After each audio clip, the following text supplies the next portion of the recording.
Hello, welcome back to my vlog. आज आपको एक चीज़ बतानी थी कि मैं एक बहुत बड़े कैनवस पे काम करने वाली हूँ, जिसकी जो लंबाई चौड़ाई है वो 36 बाय 48 में है। तो बेसिकली है, सच में बहुत बड़ा है। तो मैंने इतना बड़ा कभी काम नहीं किया है इस पे। और अभी तक मैंने इसका रेफरेंस भी नहीं सोचा था। काफ़ी दिनों से मैं रंगोली में और कमीशंस में और जो मैं स्केचेस लेती हूँ वो सारी चीज़ों में मैं काफ़ी सारा बिज़ी थी। तो मैंने ध्यान भी नहीं दिया कि मुझे अभी कैनवस पे कुछ बनाना है, क्योंकि कैनवस लाए मुझे शायद दो दो दो हफ्ते से ऊपर हो गए हैं। तो अभी उस पर काम शुरू करते हैं। वो मुझे देख के शर्मा रहा है। ये रहा मेरा कैनवस। ये तो इस पे मैं ड्राइंग करूँगी। और बेचारा बहुत दिन से रखा हुआ है, बस आसपास की सफाई हो जाती है, वो ऐसे साइड में रखा हुआ है। सोच रहा है मुझे किस लिए मंगाया गया है, तो इस पे काम शुरू करा जाए। तो मैंने इसका एक रेफरेंस सोचा है कि मैं इस पे या तो अब्स्ट्रैक्ट पेंटिंग बनाऊंगी या फिर बेसिकली मैं इसे अपने घर के लिए बना रही हूँ। तो मुझे समझ नहीं आ रहा था, तो मैंने मम्मी से पूछा कि क्या बनाऊँ। अच्छा, आप बताओ। तो मम्मी ने बोला कि कुछ ऐसा बनाओ जो लोग सबको समझ में आए, जो घर पे कोई आए तो ऐसा कुछ जो रिचुअल से रिलेटेड हो। तो मैंने कहा ठीक है, पर टफ़ हो जाएगा मे बी। तो ऐसा कुछ अगर मुझे रेफरेंस मिलता है तो मैं उसे ज़रूर बनाऊंगी। वरना मैंने अपना एक सोच लिया है कि अगर कुछ अच्छा रेफरेंस नहीं समझ में आया तो मैं एब्स्ट्रैक्ट पेंटिंग बनाऊंगी, जो मैंने कभी नहीं बनाई है। तो इजी होगी मेरे लिए, क्योंकि उसमें आपको ज़्यादा डिटेलिंग की ज़रूरत नहीं पड़ती है। बस आपको थोड़ा लाइट डार्क का ध्यान रखना होता है, और आपको वाइब्रेंट कलर यूज़ करने होते हैं, थोड़ा सा आउटलाइंस करनी होती है। तो बेसिकली वो मैं कर लूँगी, वो मुझे उस चीज़ का कॉन्फिडेंस है। ब्रशेज़ भी हैं मेरे पास, कैनवस भी है, बोर्ड भी है। तो बस समय नहीं है मेरे पास, क्योंकि समय की इस टाइम मैं स्केचेस में बिजी थी, थोड़ा रंगोली में भी। तो मैं इस टाइम बहुत एक्सप्लोर कर रही हूँ अपने आप को, क्योंकि मैंने इससे पहले डॉटेड रंगोली भी नहीं बनाई थी कभी। और मैंने कैनवस पे भी काम नहीं किया था। मैंने कैनवस पे पोर्ट्रेट नहीं बनाया था, कभी नहीं बनाया था। तो मैंने वो भी बना लिया है, और मुझे बहुत खुशी है कि मैंने आखिर किया है। तो ठीक है।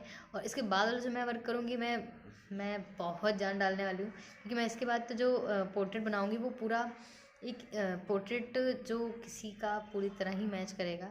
मतलब मैंने जो महादेव का बनाया है वो आप उनकी जटाओं से समझ रहे हैं कि हाँ वो महादेव हैं, और उनके फेस से समझ रहे हैं, उनके फेस पे जो चमक है। तो वो एक सिंगल इंसान है तो उनको तो पहचानना आसान है।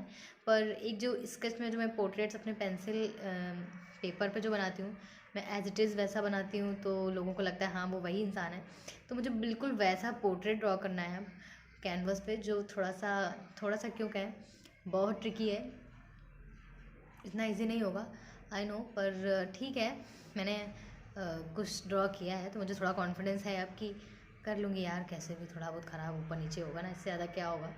तो मैंने सोच रहा है पहले कि मैं थोड़े छोटे कैनवसेस लेके आती हूँ। A4 साइज़ के मैंने कैनवसेस आज पता किए थे, तो वो मैं लेके आऊँगी। पहले उस पर प्रैक्टिस कर लूँगी थोड़ा सा।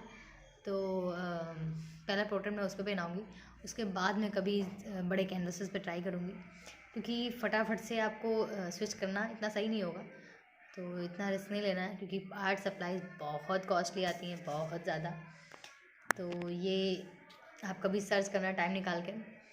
तो इसलिए मैं पूरी प्रिपरेशन के साथ कैनवस पे पोर्ट्रेट बनाऊँगी, जिससे कि मुझे कोई दिक्कत ना हो। मुझे ज़्यादा से ज़्यादा आइडिया मिल जाए कि मुझे क्या करना चाहिए और क्या चीज़ें अवॉइड कर लेनी चाहिए एक्रिलिक में। एक्रिलिक की सबसे ख़ास बात ये है कि बहुत तेज़ सूखता है। मतलब मैं एक तरफ से ब्रश लगा रही थी ना, पीछे से वो सूख जा रहा था, मैं शेड ही नहीं लगा पा रही थी। तो मैंने थोड़ा सा देखा कि हाँ ऐसा ऐसा हो रहा है, तो मैंने फटाफट, मतलब मैंने दो तो नहीं कहेंगे, हाँ वैसे 2 घंटे में, मैंने 2 घंटे में पूरा पोर्ट्रेट ड्रॉ कर दिया था महादेव का। आप खुद सोचिए, मैंने जो मुझे हफ्ते लगते हैं, मतलब मैंने कुछ भी नहीं किया था। मेरा पूरा फोकस उन पे था कि कहीं कलर सूख ना जाए। तो मैं जैसे ही एक मीडियम लगाती, दूसरा उसके बगल में लाइट, उसके बाद फिर डार्क वाला टोन, मैं फटाफट से सारा मिक्स कर रही थी, क्योंकि मुझे डर था ये सूख जाएगा तो फिर मैं क्या करूँगी। क्योंकि अगर सच में अगर एक भी लेयर सूख गई तो वो एक दूसरे में मर्ज नहीं होगी, तो क्या फ़ायदा है आपका, तो बेकार हो जाएगा आपका शेड। तो इसलिए एक्रिलिक में बहुत ध्यान देना पड़ता है। मैंने अभी किसी से सीखा नहीं था, किसी से पता नहीं किया था, मैंने सिर्फ वीडियोस के थ्रू समझा कि हाँ सच में। और जब मैंने प्रैक्टिस की खुद से, मुझे लगा कि यार ये तो बहुत ट्रिकी है, क्योंकि वाटर कलर में आप थोड़ा सा चेंजेस जब भी चाहो आप थोड़ा सा वाटर लगा के उसमें चेंजेस कर सकते हो, पर एक्रिलिक में आप कुछ भी नहीं कर सकते हो। बाद में अगर आपको कोई भी शेड चेंज भी करना है तो आपको दोबारा से तीनों टोन अप्लाई करना पड़ेगा, उसके बाद ही आप जाके उसे मिक्स या कुछ उसमें अलग शेड दे सकते हो। तो काफ़ी ट्रिकी होता है, पर लास्ट में सेटिस्फाइंग होता है। मतलब मुझे ऐसा लगा पर्सनली कि जो इसकी जो शाइन होती है ना वो बहुत सही लगती है। मतलब लास्ट में ऐसा लगता है कि यार बिल्कुल शाइन कर रही है मेरी पेंटिंग, क्या बेहतरीन लग रही है। तो ये एक चीज़ सबसे खास बात है। मतलब ठीक है, एक्रिलिक बनाया गया तो कुछ सोच के ही बनाया गया होगा तभी। और वाटर से मैंने थोड़ा सा काम किया था वाटर से, क्योंकि मुझे थोड़ा डर लग रहा था कि यार कहीं ऐसा ना मुझे आए ना और मैं कैनवस भी बर्बाद कर लूँ अपना, सारी पेंटिंग पूरी गड़बड़ हो जाए मेरी। और तो मैंने थोड़ा सा पहले वाटर से इस्तेमाल किया था। मैंने देखा था यूट्यूब पे कि वीडियोस जो हैं उसकी आप वाटर के साथ भी एक्रिलिक को यूज़ कर सकते हो कि नहीं यूज़ कर सकते हो। तो हाँ, तो ये सच है कि आप यूज़ कर सकते हो। आप मिक्स करोगे तो आराम से दोनों एक दूसरे में मिक्स होता है, और कोई दिक्कत भी नहीं होगी इससे कि आपकी मर्ज़ी में कोई भी दिक्कत आए। तो सही लगा मुझे, मैंने यूज़ किया उसको।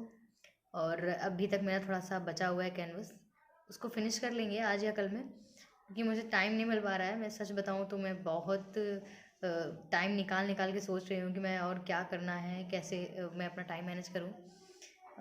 मुझे घर के भी काम होते हैं थोड़े बहुत नहीं कहेंगे, ज़्यादा होते हैं। तो कॉलेज भी जाना होता है, वैसे कॉलेज में नहीं जा रही हूँ इसी वजह से, क्योंकि मुझे टाइम नहीं मिल पा रहा है इस बीच। तो कैनवस पे मैं काम करूँगी, और मुझे रंगोली भी आज ही ख़त्म करनी है। पता नहीं कैसे होगी, पर कर लेंगे, क्योंकि मुझे लग रहा है 1-2 घंटे का काम है इस पर। तो आज शाम के पहले उसे ख़त्म कर लेंगे। उसके बाद कुछ सोचेंगे कि कैनवस पे क्या स्टार्ट करना है। वैसे तो कैनवस का काम आज भी नहीं हो पाएगा, क्योंकि मुझे याद आया कि मैंने एक स्केच का ऑर्डर लिया हुआ है, कमीशन वर्क है मेरा, तो मुझे वो देना है।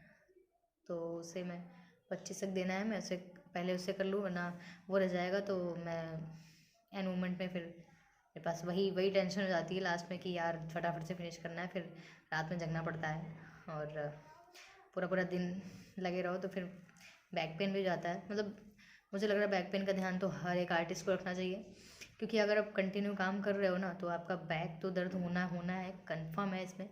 और अगर आपका बैक पेन एक बार शुरू हो गया तो आप समझ लो कि अगर आपको कल कोई स्केच देना है टाइम पर तो वो नहीं हो पाएगा, क्योंकि एक जो लिमिट होती है ना आप क्रॉस कर चुके होते हो। आप बैठ के अपना टाइम इतना अपने आप बैक को इतना दर्द दे चुके होते हो कि आप सोचो कि कल भी मैं बैठ जाऊँगी तो सच में पॉसिबल नहीं होता। आप बहुत इरिटेट हो गया, या हो सकता है आपका बहुत इंपॉर्टेंट काम है तभी आप बैठना पसंद करते हो, अदरवाइज़ आप नहीं पसंद करते हो। तो इसलिए थोड़ा सा मतलब मेरा स्टार्टिंग में ऐसा होता था कि मेरे साथ मुझे बैक पेन की प्रॉब्लम होती थी, पर मैंने धीरे धीरे डील कर लिया इससे। मतलब मैं अपने फ्रेंड्स को हमेशा बोलती थी यार मुझे बैक पेन है, मुझे बैक पेन है, मुझे बैक पेन है, मैं क्या करूँ, मैं क्या करूँ। तो सब इधर उधर की एडवाइस देते थे, ये करो वो करो वो करो। लेकिन रियल बात तो मुझे पता है ना कि मैं बैठ रही हूँ ज़्यादा देर, तो मुझे जल्दी जल्दी जितना हो सके जल्दी जल्दी ब्रेक लेने चाहिए। कि आप अगर आधे आधे घंटे काम कर लिया आपने तो थोड़ा सा आप टहलाओ, कुछ खाओ, कुछ पियाओ। तो मतलब आप कंटिन्यूस नहीं बैठो तो सही रहेगा। बैक पेन मुझे होता है अभी भी, लेकिन बहुत कम। मतलब मुझे जब डेडलाइन होती है तो मैं मतलब मेरे साथ ही ऐसा है, या शायद सारे आर्टिस्ट के साथ ऐसा होता होगा कि मैं बहुत आराम से काम कर रही होती हूँ, और जब डेडलाइन आ जाती है तो फिर लगता है यार अभी तो बहुत सारा काम बचा है इस पर, तो मैं उसमें फटाफट से काम शुरू कर देती हूँ। मैं फिर कंटिन्यू 5-5 6-6 घंटे लगातार बैठ के काम करती हूँ, तो उस दिन मुझे बैक पेन हो जाता है। मुझे पता रहता है कि हाँ आज मुझे बैक पेन होगा, क्योंकि मैंने गलती की है, मैं लगातार काम कर रही हूँ। थोड़ा सा पहले से मुझे एक्टिव हो जाना चाहिए था। तो ये होता रहता है, मुझे लग रहा है सभी के साथ होता होगा, सिर्फ मैं नहीं हूँ कि मैं डेडलाइन से पहले काम नहीं ख़त्म कर ले पाती हूँ, कुछ ना कुछ रह ही जाता है। तो मैं सोचती हूँ यार ठीक है अभी तो टाइम है, कर लेंगे आराम से। तो इस चक्कर में रह जाता है हर बार, और उसी दिन लास्ट दिन बहुत सारा स्ट्रगल हो जाता है कि पैकिंग भी करनी होती है आपको, उसी में बार बार बोलना पड़ता है क्लाइंट को कि हाँ आपका इतना हो गया है, इतना हो गया है, आपके में कोई गड़बड़ नहीं है, या आप उनको बार बार दिखा रहे होते हो। तो इस सब में बहुत सारा टाइम चला जाता है। तो आपको थोड़ा सा ध्यान रखना चाहिए कि बैक पेन तो नहीं हो, क्योंकि अगर आपका बैक पेन हो जाता है तो 2-3 दिन आपका ले जाता है, तो आपका 2-3 दिन बर्बाद होने का समझ रहे हो आप, मतलब बहुत ज़्यादा हो जाता है। तो इसलिए मैं हमेशा अब ध्यान रखती हूँ, मतलब कि ज़्यादा देर नहीं बैठती हूँ, या मैं अब बैठती भी हूँ तो मुझे घर में कोई ना कोई टोक देता है कि थोड़ा सा रेस्ट ले लो, ये है वो है। तो वैसे तो मैं ये भी नहीं होने देती हूँ, मैं पहले खुद ही उठ जाती हूँ, कुछ ना कुछ करने बैठ जाती हूँ या टहल आती हूँ, कुछ भी कर लेती हूँ। तो इससे सही रहता है। थोड़ा सा आप भी ध्यान दीजिएगा अगर आपको भी बैक पेन होता है किसी भी काम से, क्योंकि सिर्फ ड्राइंग एक ऐसा पैशन नहीं है जो जिसमें आपको बैठना पड़ता है काफ़ी घंटे। मतलब ऐसे बहुत सारे काम हैं जो आपको काफ़ी घंटे बैठ के करने पड़ते हैं। तो आपको बैक पेन के लिए बस इतना ध्यान रखना होता है कि कंटिन्यूअस कोई काम नहीं करना है आपको बैठ के, थोड़ा सा रेस्ट लेना है आधे आधे 1 घंटे में। तो आपको बैक पेन कभी फील ही नहीं होगा। मुझे नहीं होता है, कभी कभी होता है, बहुत कम होता है अब। तो मुझे ये चीज़ सही लगी कि आपके साथ भी शेयर कर लूँ, शायद आपको हेल्प हो जाए इससे।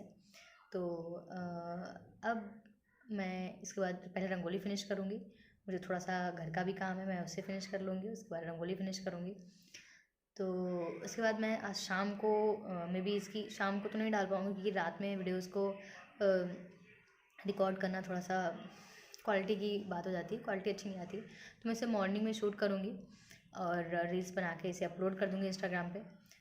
तो आप सभी ज़रूर देखिएगा, मुझे इंस्टाग्राम पे भी फॉलो कर लीजिए। मैं वहाँ पे डेली अपडेट्स करती हूँ अपनी ड्राइंग्स की। डेली मैं फ़ोटोज़ वीडियोज़ कुछ ना कुछ रील्स के थ्रू या कुछ भी मैं एक्टिविटीज़ करती रहती हूँ। तो यूट्यूब पे मेरा थोड़ा सा कम हो पाता है, क्योंकि काफ़ी हेक्टिक हो जाता है मेरा दिन, मुझे समझ नहीं आता मैं कब शूट करूँ यूट्यूब के लिए, कब काम करूँ। तो मैं थोड़ा सा ट्राई कर रही हूँ कि मुझे थोड़ा सा और टाइम देना ही चाहिए यूट्यूब पर। देखते हैं, धीरे धीरे करेंगे, बहुत सारी चीज़ें हैं, धीरे धीरे थोड़ा बैलेंस हो जाए चीज़ें, फिर मैं कंटिन्यू भी हो जाऊँगी यूट्यूब पर। तो अभी चलते हैं, फिर आपसे मिलते हैं नेक्स्ट वीडियो में। Till then bye bye, take care. और मुझे फेसबुक, व्हाट्सएप, इंस्टाग्राम सभी जगह पे आप मुझसे जुड़ सकते हैं। तो प्लीज़ आप मुझे मेरे चैनल को भी सब्सक्राइब कर लीजिए, और वीडियोज़ आपको मेरे पसंद आते हैं तो प्लीज़ आप मेरे चैनल को सब्सक्राइब और मेरे वीडियोज़ को लाइक ज़रूर करिएगा। बाय बाय, टेक केयर, मिलते हैं आपसे नेक्स्ट वीडियो में।